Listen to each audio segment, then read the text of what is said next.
Viendo a Mbappé en su último entrenamiento en Valdebebas y escuchando al míster en su última rueda de prensa. Creo que ha mejorado mucho su condición, está muy bien, feliz, un jugador distinto de lo que era antes del parón.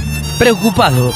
Lo que viene siendo preocupado a Kylian, como que no, ¿no? Le ha venido muy bien este parón, y lo veo muy bien. Por mucho que Kylian Mbappé. insistan Kylian en Mbappé. Carleto lo tiene claro. Las especulaciones que salen afuera a mí no le doy cuenta. Está feliz, está contento y no lo veo afectado para nada. Ancelotti resume las 2 semanas de parón de Mbappé en trabajo, esfuerzo, sacrificio Es un placer verlo entrenarse. y libertad. Creo que cada uno elige lo que quiere hacer. A mí no me importa donde los jugadores prefieren descansar. Y la verdad que escuchando al míster, Yo lo veo cerca del 100%.